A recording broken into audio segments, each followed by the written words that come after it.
चांदनी आज की बड़ी खबरें। 28 जून को भारी बारिश के बाद पश्चिम बंगाल के कोलकाता के कई हिस्सों में गंभीर जल जमाव देखा गया। लोगों को एक जगह से दूसरी जगह जाने में दिक्कतों का सामना करना पड़ा। आईएमडी के रिपोर्ट के मुताबिक अगले 24 घंटे में उत्तरी पश्चिम बंगाल में गरज के साथ बारिश होने की संभावना है।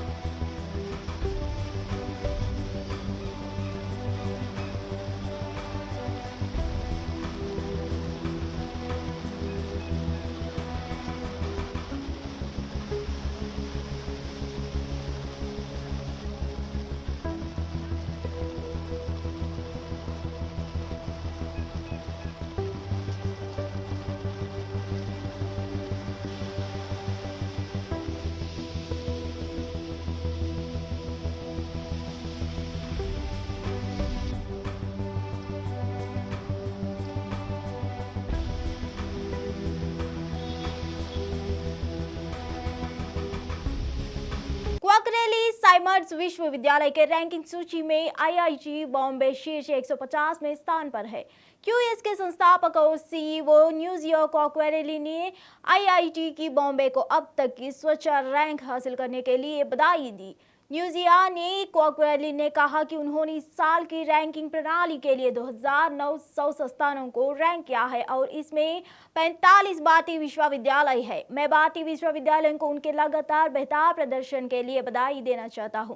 हमने इस वर्ष की रैंकिंग प्रणाली के लिए 2900 संस्थानों की रेटिंग दी है और 45 भारतीय विश्वविद्यालय है जो रैंकिंग में शामिल हो रहे हैं। यह पिछले 9 वर्ष में 2097% की वृद्धि है। भारतीय विश्वविद्यालयों द्वारा वास्तव में निरंतर स्थिति सुधार। उन्होंने कहा, मुझे खुशी है कि इस साल की क्यूएस वर्ल्ड यूनिवर्सिटी रैंकिंग में 45 भारतीय विश्वविद्यालयों ने जगह ही बनाई है। पिछले 9 वर्ष में पीएम मोदी ने भारत में शिक्षा को बदल दिया है। भारतीय विश्वविद्यालय आज विश्व स्तरीय है। I'd like to congratulate Indian universities in their ever-improving performance. We're seeing that the IITs and IIS are the top-performing Indian universities.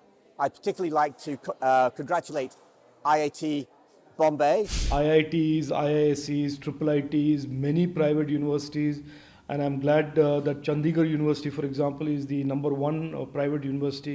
In Asia, Indian universities are seen from an employer reputation point of view as the best. This is a tangible, visible sign that Prime Minister Narendra Modi ji believes that the future of India will be scripted by, built by the energies, determination, the vision and the innovation of our young Indians.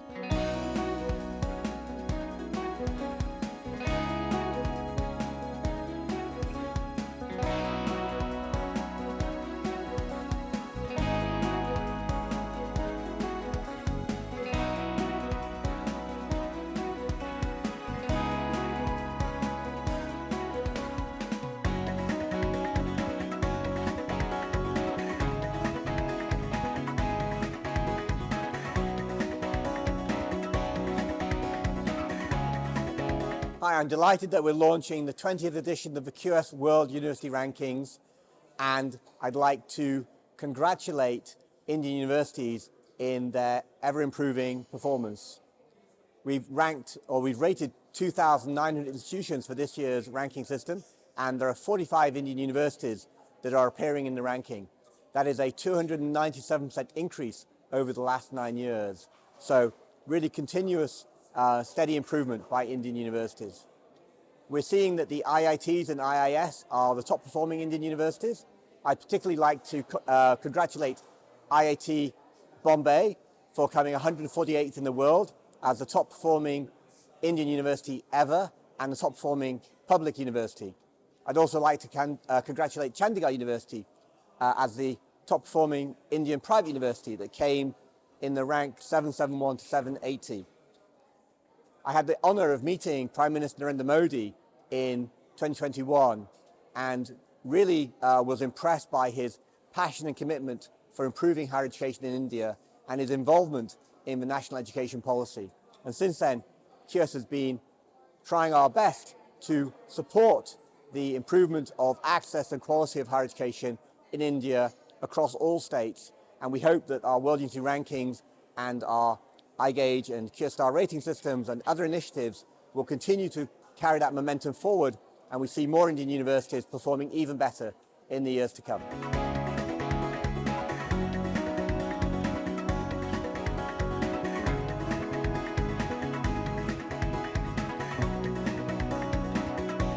I'm very pleased that in the QS World Universities ranking this year in 2024, 45 universities, Indian universities, have made it to the ranking. Last year it was 41. And it's very important to understand that in the last 9 years, Prime Minister Narendra Modi ji has really transformed education in India, and 275% growth has happened in the last 9 years in terms of the number of Indian universities that are now in the World University rankings, the QS World University rankings. IITs, IISCs, IIITs, many private universities, and I'm glad that Chandigarh University, for example, is the number one private university. It is clear that the Prime Minister's vision of empowering our youth starts with education and universities being reformed and improved. The national education policy that is now creating more and more opportunities for our youth. And the important part of these rankings are that in Asia, Indian universities are seen from an employer reputation point of view as the best. That means employers find Indian universities amongst the universities in Asia the best as far as students are concerned. So I think this is a tangible, visible sign that Prime Minister Narendra Modi ji believes that the future of India will be scripted by, built by the energies, determination, the vision and the innovation of our young Indians, and that he has created an education environment and an education system and education policies that is currently making Indian students more and more globally competitive, more and more capable to take and pursue the opportunities that are emerging in the coming years. भारतीय वायुसेना के प्रमुख air chief marshal V R. Chaudhari ने कहा कि भारत को त्वरित प्रौद्योगिकी की प्रसार के मद्देनजर हर किसी को गति प्रदान करने के लिए अगले कुछ वर्ष में अधिकारियों की पूरी पीढ़ियों को फिर से शिक्षित करने की आवश्यकता हो सकती है। इस तथ्य के बावजूद कि यदि के चरित्र बदल रहा है, मनुष्य द्वारा किए गए कार्य की प्रकृति विकसित होती रहेगी। हमें औपचारिक शिक्षा को स्व शिक्षा के लिए क्यूरेटेड कार्यक्रमों के साथ मिश्रित करने की आवश्यकता है। उभरते प्रौद्योगिकी के लिए प्रभाव और मशीनों और मनुष्य की सहजीवी तारीख से काम करने की सराहना को एक आवश्यकता के रूप में देखा जाना चाहिए। 28 जून को IAEF के प्रमुख ने कहा, हमें अगले कुछ वर्ष में अधिकारियों की पूरी पीढ़ियों को फिर से शिक्षित करने की आवश्यकता हो सकती है, ताकि त्वरित प्रौद्योगिकी के समावेशन के मद्देनजर सभी को गति प्रदान की जा सके। Irrespective of the fact that the character of warfare is changing, nature of work done by humans will continue to evolve. The elite military thinkers amongst us have to be nurtured and valued. It has been seen that military leaders who have invested in continuous learning were more capable of assimilating technology into their strategic plans. Our current professional military education relies on learning interventions many years apart. For example, Staff College, the Higher Command and the NDC are usually separated by 10 years. What we need is blending this formal learning with curated programs for self-learning. Secondly, the impact of emerging technologies and appreciation that humans and machines will have to work in a symbiotic way has to be seen as a requirement to continuously keep reviewing our PME and not let it stagnate. We may need to re-educate entire generations of officers in the next few years to bring everyone up to speed with the unprecedented acceleration in technology infusion. 28 जून को मध्य प्रदेश के गृह मंत्री नरोत्तम मिश्रा ने दतिया सड़क हादसे से दुख जताते हुए कहा कि यह दुखद घटना है। 28 जून को एमपी के दतिया में एक बेकाबू ट्रक के पटल कर नदी में गिर जाने का हादसा हुआ। यह दुखद घटना घटी है। इस घटना में 5 लोगों की मौत हो गई है और लगभग सभी को बचा लिया गया है। नरोत्तम मिश्रा ने कहा, घायल लोगों को इलाज के लिए अस्पताल भेजा गया है। अभी हमारी प्राथमिकता के घायलों को इलाज मुहैया कराना है। खटीक समाज के लोग थे, बलहरी ग्वालियर जिले के रहने वाले थे। एक आइसर ट्रक के अंदर ये सारे लोग लड़की वाले थे, जतारा टीकमगढ़ जा रहे थे। रास्ते में बुहारा गांव के पास एक बुहारा नदी है जिस पर रपटा था। उस रपटे में ये ट्रक का आइसर ट्रक का पहिया उतरा और नदी में चला गया। रात को ही प्रशासन पहुंच गया था, एसपी वगैरह अभी भी मौके पर ही हैं। अभी तक 5 लोग मृत हुए हैं, लगभग सभी बाकी लोग निकल आए हैं। इन 5 में जो है एक 65 साल की बहन है हमारी और एक लड़का 18 साल का है। बाकी बच्चे कोई 2.5 साल का, कोई 3 साल का, ऐसे 3 बच्चे हैं। एक लड़का है और एक माता है। ये है लगभग पूर्ण है, लेकिन चूंकि परिवार के लोग अभी घबराए हुए हैं तो ऑपरेशन जारी रखा हुआ है। अभी तक की जो ताजा अपडेट है वो मैंने आपको बताई है। घायल जो लोग हैं उनको तत्काल इलाज के लिए रेफर कर दिया है। अभी प्राथमिकता हमारी इन घायलों को इलाज करने की है। जो 1-2 लोग हैं जो गंभीर किस्म के हैं उनको भी लेके हम जल्दी वो करें। कांग्रेस प्रवक्ता पवन खेड़ा ने 28 जून को आरोप लगाया है कि भारत अन्य देशों की तुलना में 4 गुना अधिक कीमत पर प्रेडेटर ड्रोन खरीदा रहा है। ये एक प्रेस कॉन्फ्रेंस को संबोधित करते हुए खेड़ा ने कहा, सफेद सौदे में जो हुआ उसे अमेरिका के साथ प्रेडेटर ड्रोन सौदे में दोहराया जा रहे हैं। दूसरे देश उन्हीं ड्रोनों को 4 गुना से भी कम कीमत पर खरीद रहे हैं। Bharat 31 predator drone 3 billion America dollar यानी 25,000 करोड़ रुपए में खरीद रहा है। हम 880 करोड़ रुपए में ये ड्रोन खरीद रहे हैं।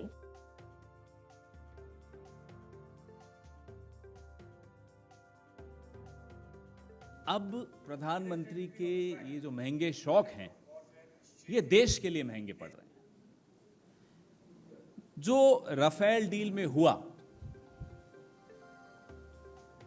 वही अब प्रीडेटर ड्रोन्स की खरीद में दोहराया जा रहा है। मैं दोहराता हूं, जो राफेल डील में हुआ वही अब प्रीडेटर ड्रोन्स की खरीद में भी दोहराया जा रहा है।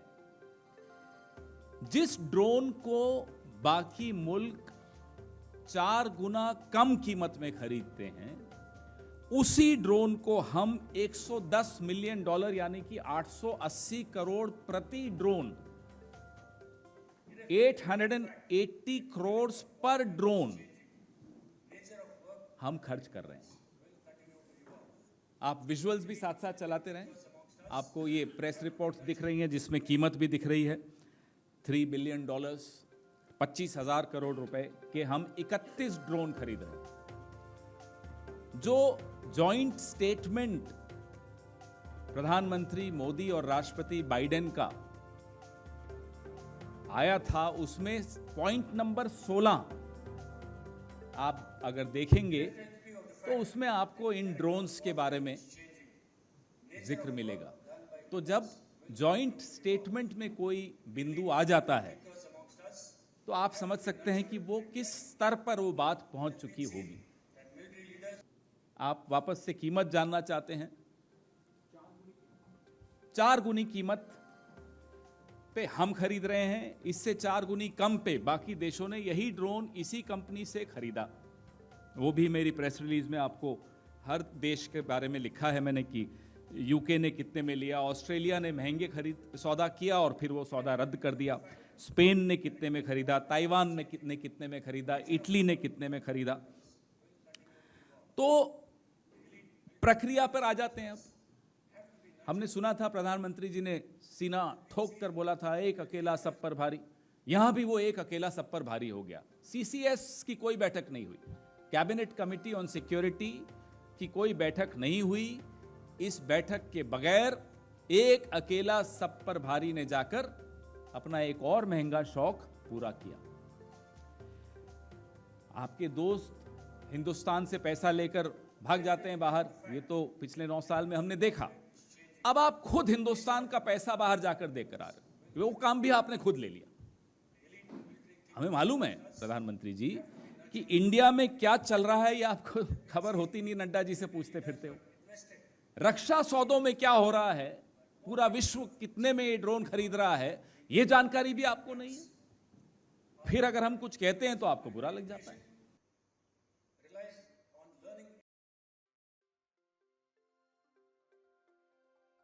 सोशल मीडिया पर राहुल गांधी की एक एनिमेटेड वीडियो को लेकर बीजेपी आईटी सेल के प्रमुख अमित मालवीय के खिलाफ एफआईआर दर्ज करने के बाद कर्नाटक के मंत्री सतीश जक्कीहोली ने कहा कि जांच करना पुलिस का कर्तव्य है। Also filing FIRs and FIRs on your opposition. No. Rest of the work will be do police only. Sir, there were information shared by the Congress saying that the fake videos are being shared by Mr. Amit Malviya. No. That is the duty of police. Fake or genuine or it will be the duty of police. He will be take the police is. So you stand completely by the FIR. You think it's right of filing an FIR? So you're okay with it? Everybody got rights. Everybody got rights. So filing the complaints or any type. So rest of his remaining work is left to police only. Sir, that's all. Final question: do you think this is another statement by the Congress saying this is just the start? Anything you do against us, we will go after you? See, what is the allegation seriousness? It depends. Not every allegation going to police or courts. Depends upon his seriousness. Satish sir, you had mentioned that maybe 1 month there would be a delay in Ahmedabad. Yes. Today in the cabinet, is this something that you will discuss? No. Look right now, sir? No subject today about rice or anything. That's not rice. प्रधानमंत्री नरेंद्र मोदी ने 27 जून को मध्य प्रदेश के भोपाल रानी कमलपति railway station से 5 Vande Bharat express दोनों ट्रेनों को हरी झंडी दिखाई। प्रधानमंत्री के साथ मध्य प्रदेश के मुख्यमंत्री शिवराज सिंह चौहान, केंद्रीय रेल मंत्री अश्विनी वैष्णव भी थे। ये ट्रेन मध्य प्रदेश, महाराष्ट्र, गोवा, बिहार और झारखंड में कनेक्टिविटी में सुधार करेगी। इसके बाद भारत में वंदे भारत ट्रेनों की कुल संख्या 23 तक पहुंच गई। प्रधानमंत्री नरेंद्र मोदी ने भी वंदे भारत एक्सप्रेस ट्रेन में बच्चों के साथ एक विशेष क्षण साझा किया।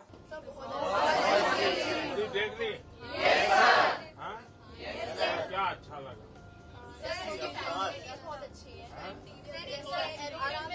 फील होता है, बिल्कुल वैसा फील होता है यहाँ पे। आपको क्या लगा? मुझे इसके इंटीरियर जो डिजाइन है और जिसकी सीट्स है और जो इसकी फैसिलिटीज है वो अच्छी लगी। सबसे बड़ी चीज कौन सी?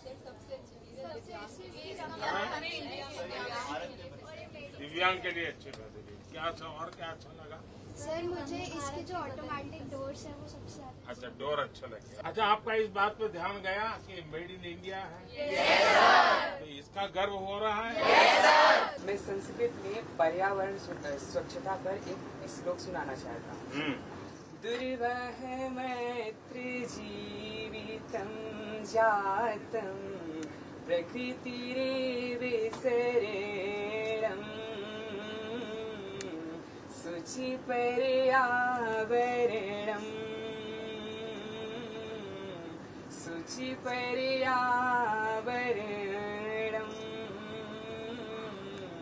वायुमंडलम भीषण दूषितम नहीं निर्मलम जलम शुचि पर्यावरणम। आज आपके समक्ष अपनी स्वरचित कविता जो कि वंदे भारत ट्रेन पर है उसको प्रस्तुत करने जा रही हूँ। स्वच्छ, साफ सुथरी, सुविधा जैसे प्लेन, भारत की आधुनिक यह वंदे भारत ट्रेन गौरवशाली सुख रंजन है ये हमारी ट्रेन, भारत सरकार की देन हमारी वंदे भारत ट्रेन। अभी योगा दिवस गया, कब गया? तो आप लोगों ने योगा किया? सब लोग? टीचर ने बोला इसलिए किया कि ऐसे नहीं सकते? आप लोग घर में भी करते हैं योगा? तो योग करें, हम योग करें, रोग हमारे दूर करें, मिला जो वरदान हमें उसका हम उपयोग करें। कहे संजीवनी बूटी जिसने दिए हमें ये प्राण, ये ऐसा योग है जिससे होगा जन का कल्याण। शाबाश। ये कौन सा आसन है? ये वृक्षासन। वृक्षासन, इससे क्या फायदा होता है? सर इससे सबसे पहले तो जो धरती की एनर्जी वो हमें प्राप्त होती है, ये हमारे हाइट के लिए भी एडवांटेजियस है। करीब 70 साल के बाद स्वाभाविक रूप से इम्बैलेंस कोई भी आता है, जो ये रेगुलर आसन करता है उसको कभी जीवन में ये समस्या नहीं है। आप में से मिलेट्स खाने वाले कौन लोग? रेगुलर सर अंकुरित जो होते हैं घर वाले दूध से वो खाते हैं। आपने बनाया? यस। कितना समय लगा है इसमें? एक दिन। एक दिन? जी। अच्छा, आप लोगों ने कभी ये सोचा कि एक हफ्ते तक